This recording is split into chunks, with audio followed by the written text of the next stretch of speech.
Hello friends, good afternoon, welcome back. I hope you're all well. It's so lovely to see you again. I feel like we're getting into quite a rhythm now. This will be the third Wednesday in a row that I've uploaded. Nick and I don't work Monday or Tuesday, and we come to the Happy Van here Sunday after work. So yeah, spending a couple of hours Tuesday and then uploading Wednesday is working quite well. How have you been? Have you had a nice week? Since we last spoke, we're all well. We're okay. I had a migraine this week that I haven't had a proper migraine for quite years, and it floored me for a day. Yesterday actually, I didn't move far from bed and sick bowl. It was horrible. Thankfully, I've just got that sort of post migraine fog today. But anyway, we crack on. Not sat outside today. It's lovely. The sun's shining and the temperature's just lovely, but it's blowing a right one. I don't think the microphone would be impressed with that. I say microphone and camera. Don't get ideas of production here. I'm still just sat here with my iPad. There's no production setup still. Anyway, thank you so much for last week when I asked you to like and comment and things, and so many of you graciously did so. It did the trick. We've had some new friends join us, and some friends who I've dropped off their radar because of my hiatus or missing spell earlier this year have refound us again, so that's lovely. So thank you so much. You'll often hear people who run small business say that whilst every sale is important, of course, you can help small businesses in so many other ways that don't include spending money. And it is just sometimes a case of liking and sharing Instagram posts, and the same here on YouTube, just giving it a thumbs up or a thumbs down actually. If you don't like it and you want to tell YouTube that this is not the sort of content you wish to see, give it a thumbs down, and but for us, they still see that as an interaction, so it all counts. Anyway, thumbs up are nicer, but you know what I mean. Waffling already. General waffle. Do you remember that? I'm going to leave that with you, and we'll talk more about that at the end. General waffle. If you know, you'll know, or if you don't, you're just going to think I'm bat poop crazy. But anyway, let's get on with the knitting, shall we? I've got a few things to show you. Shawls, socks, and a visit to the frog pond this time.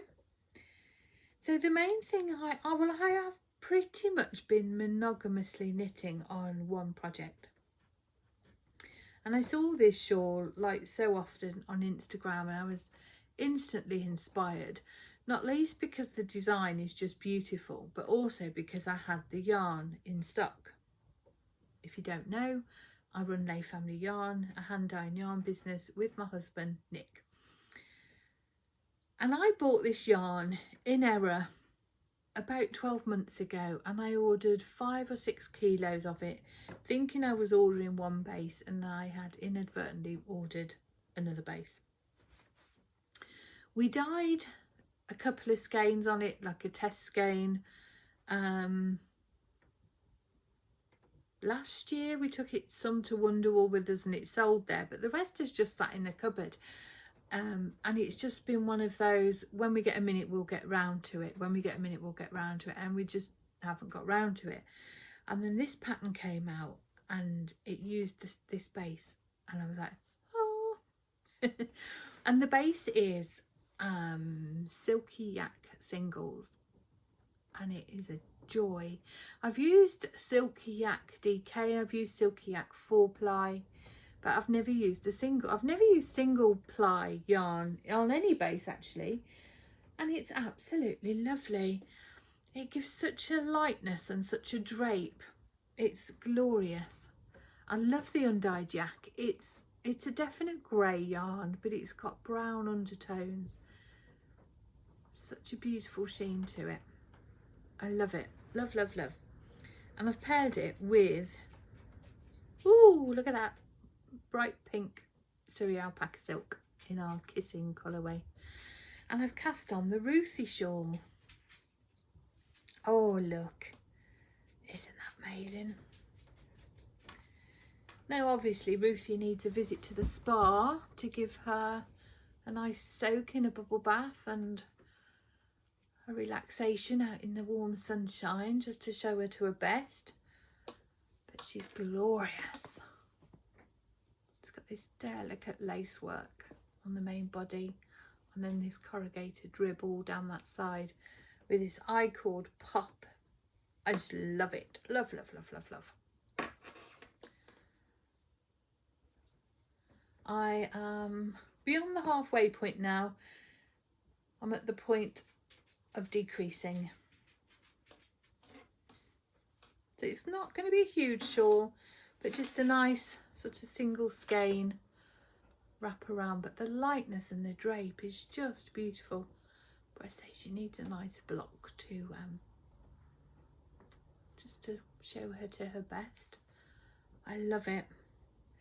A lot of the projects that Nick and I are working on at the moment and that I'm going to show you are in preparation for Southern Wool Show, which is the first weekend in September, and then Yarndale, which is the last weekend in September, both of which we are vending at. So we're looking at putting kits together and things like that, and we are indeed putting kits together for the Ruthie shawl. The Ruthie shawl is by Twinset and Pearl. I don't know if I said that. They have a podcast here on YouTube as well as Instagram. And this is inspired by, the name Ruthie comes from lovely Ruth of Ruth Loves to Knit podcast, who are really good friends with the ladies from Twinset and Pearl. It's a charity pattern too. Ruth has I don't want to do her an injustice by poorly explaining, but Ruth has connections with I think it's a school over in Bangladesh where she used to work, and yeah, so part of the money from this, the sales from this pattern, go to that charity. But if you follow Ruth or you watch Ruth's podcast, you'll know about the charity, and of course it's explained in the pattern should you wish to buy it. It's glorious. It's such a lovely knit. It took me a minute. I hadn't done this style of pattern before with the corrugated rib. It took me a minute, you know. I had to rip it out a couple of times, but once I got my head around it, that was just due to my lack of experience. Nothing to do with the way the pattern was written. It was just new to me, so it just takes a minute to wrap your head around what's asking of you. But once I got that, it's been absolutely fine. I've loved it. As I say, we are going to be putting kits together for this, for the show, and we've got lots of different coloured mohair. Well, this isn't mohair because I don't particularly like mohair. This is Surrey alpaca coming with us, but I'm going to put some on sale on the website should you wish to make this shawl.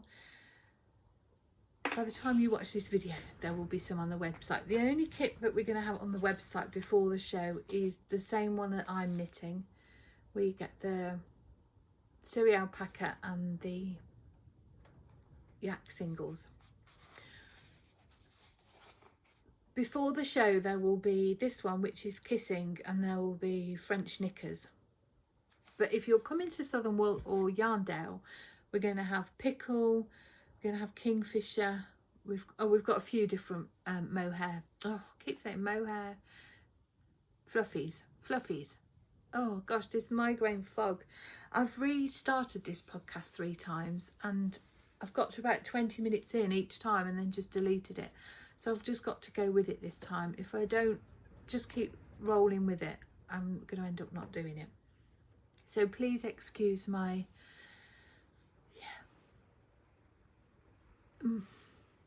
my lack of words. If anybody suffers migraines, you'll know that post migraine fog it's a real thing. Oh, it sounds like it's raining. Oh, it is. It's raining. Anyway, so that's the Ruthie shawl. I will get that finished for the show, and obviously I'll show it once it's finished and blocked, and we will be having kits on the website should you wish to do your own. What we've tried to do is instead of the shawl use is actually quite little fluffy yarn, so instead of selling kits that include 1 full skein and 1 full skein of fluffy, which makes it quite an expensive project, we've broken the fluffies down into minis, and then I can just sell it as a mini.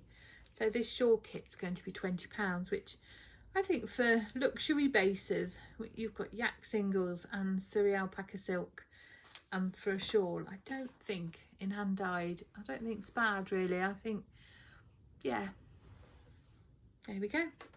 So that's what I've been making this week.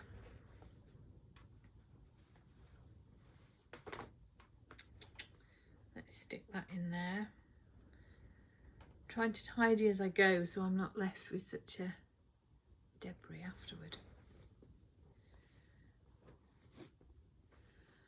Last week I forgot to bring you the Thunder Plump socks that I'd made for Nick. I told you I'd made them and finished them, and I forgot to show you. So here they are. They're exactly the same as last week. 2.5mm needle, 20 rows of 2x2 rib, 60 row leg, heel flap and gusset with the garter tab, gusset decrease, and down the foot. I always pick up more stitches on the gusset than, you know, if you've got 64 stitch sock, you're going to have 32, 18. Oh, my brain can't concentrate and tell you that today. Ignore that general waffle, ignore that bit, and maybe I'll tell you that another day.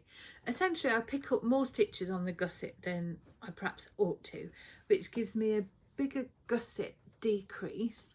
Can you see? I find that is neater in terms of the pickup. I find that neater, and it also just gives me those few extra rounds of increased fabric around the top of the foot. And actually, by the time I get down to the end of the decreases, which is there, and the toe starts there, it feels like I'm nearly done.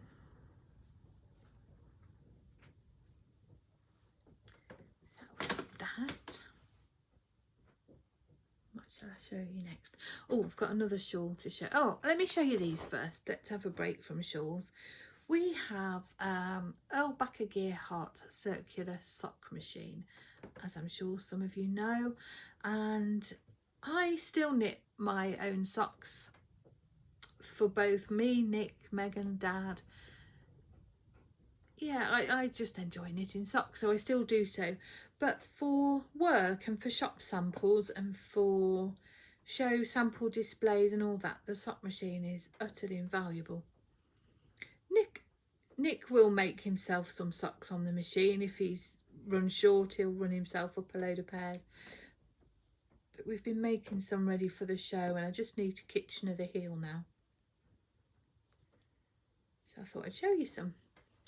So we've done this one, which is our Rose Cottage colourway. We do a hung hem. Well, it's like a folded. This waist yarn needs pulling out, so it won't look bulky like that when it's finished.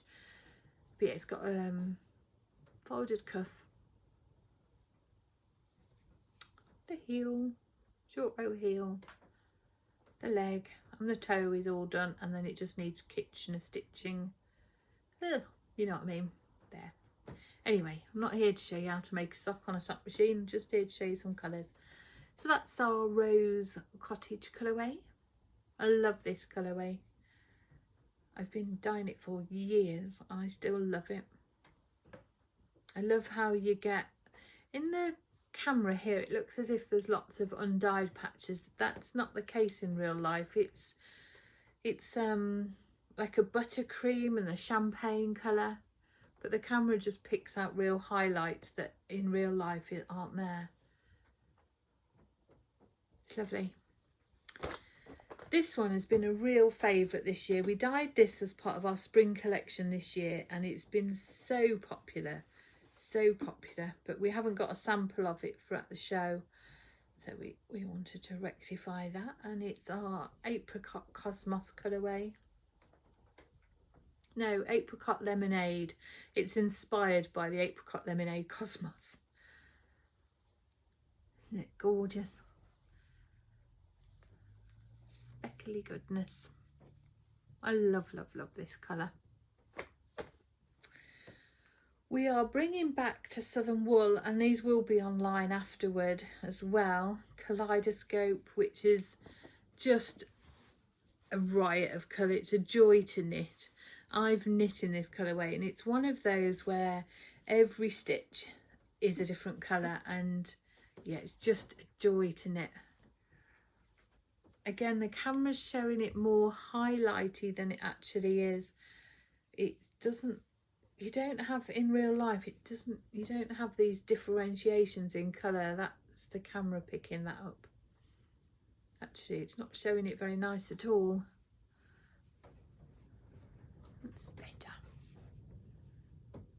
Every colour, every stitch is a different colour. Lovely. Again, a really popular one at shows. And the last sample we've done this week is one which you'd have seen before because I have a jumper in it. It's our sweater weather colourway.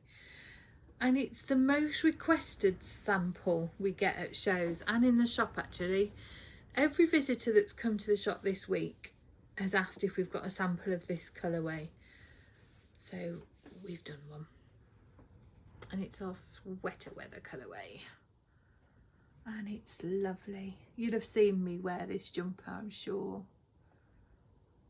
Isn't it lovely? I'm thinking of doing Nick a hat in this with a brown pom-pom on the top, which I think will be nice. Or no pom-pom, either or. I think he'll really like that colour as a hat. So there's some samples we've been working on this week.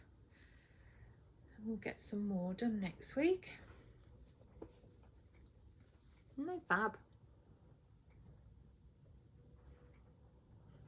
Nick did these two first and then I insisted on some pretties, so then we get these two.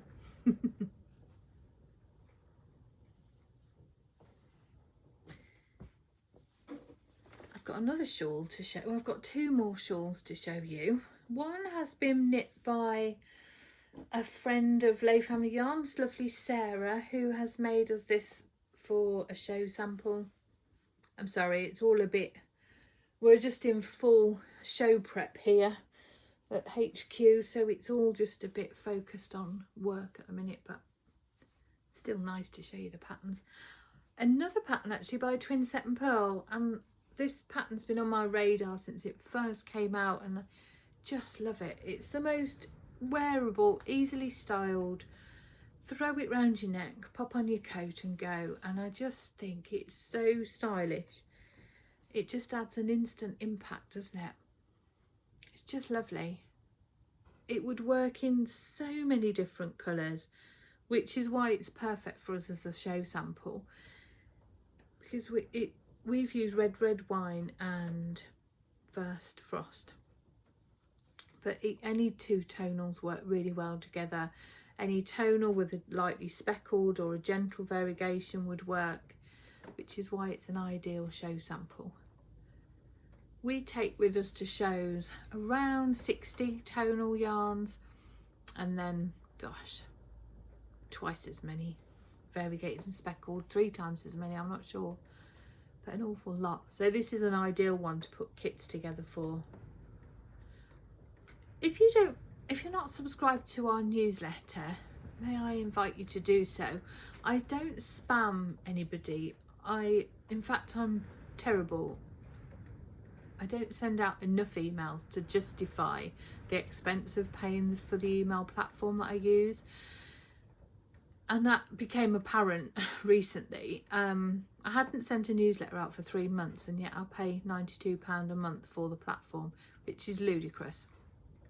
So I am making an effort and a conscious decision to combat that by sending at least one email a fortnight. But I don't just want to send general waffle. I try and add value to the newsletter to add some sort of inspiration, or yeah. So last time's email was sort of a pattern highlight email, and it was on this shawl. We focused on this shawl, showed how different yarn combinations would work together, put kits together, and then offered a discount code on the kits. So yeah, it is worth signing up to the newsletter. We do try and add value, and there is often a little discount there. So yeah, this is a Simon shawl. I just love it. I think for 2 skeins of yarn, most of us in our stash have got a couple of skeins of yarn, haven't we? One, and you may only need to buy a tonal to go with one of the pretty single skeins we all get lured in by at shows. It's lovely. 2 skeins, you know, it's beyond my wingspan. Can you hear that wind? I think this is a really good one as well, because it could be, you could change the colours, and it could most definitely be unisex. My dad would love this, because he would just wear it like that and then, you know, stick his coat over. It's lovely, really snug. What else have I got to show you? I've got a bag of woe here. These are all for the frog pond. I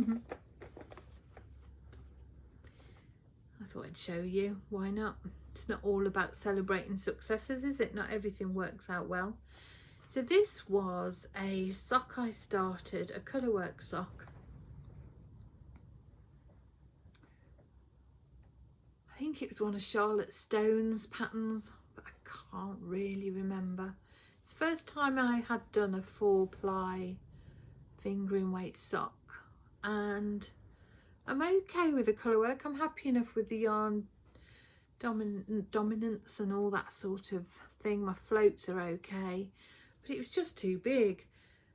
I think so often with colourwork patterns you're advised, I think it was a 2.25 for the rib, and then you go to a 2.75 for the colourwork body of the sock, and then go back down to a 2.25. I think I was consciously keeping my floats nice and loose, which they are. My floats are okay. So I was consciously trying to keep my floats tension nice, and then being on the larger size needle, it's huge. Look, it's almost, well, I say it could be a sleeve. I don't know, it felt too big, it didn't feel right, so I frogged it. So that one's to the frog pond. I started a hot water bottle cover. I was using the numbers essentially from the Maxine hot water bottle cover, which I was a test knitter for, and I've since knit a couple, and actually I'll be showing you some more next week. And so I was using the numbers from that, but I was using the doodle deck cards to make my own sort of motifs. And I started with these little snowmen, which are super cute, and they do look all right on camera. However, that's just tiny. My tension at the edges is way off, so I was getting these ladders here which I didn't like, and these puckers which I really didn't like. My biggest issue was, of course this will block out, and once the hot water bottle cover is in, it will block out, But once you do block it out, the snowmen, particularly their faces, really distorted. You see? And then I just thought it was horrendous. So anyway, frog pond. 2 little speckled frogs sat on a speckled log. And then they were joined by a friend. Now this one, I've ummed and ahed about this one. I'm not sure. I love it. Again, we're looking at another hot water bottle cover where I've been plugging in my own colourwork motifs. And I do like it. The sizing is okay. It's got enough stretch. The colourwork's not the issue. I just think my yarn choices were a bit too low contrast. However, low contrast is not a bad thing. Not everything has to be in your face shouting, does it, you know? In fact, I really like the low contrast. I adore this with the tweed. Love that. And in time, I would love to make a colourwork Christmas stocking to hang above the fire here, and it would be in that combination because I just think that is stunning. This baby blue here you can barely see, and certainly this sagey green is low contrast, but I say I don't think low contrast is a bad thing. Not everything has to shout, does it? I'm quite here for the quiet subtlety sometimes. So I don't know, I've took this one off the needles largely because I needed the needles, but yeah, I may go back to that one. I'm not sure, who knows, but for now it's in the frog pile.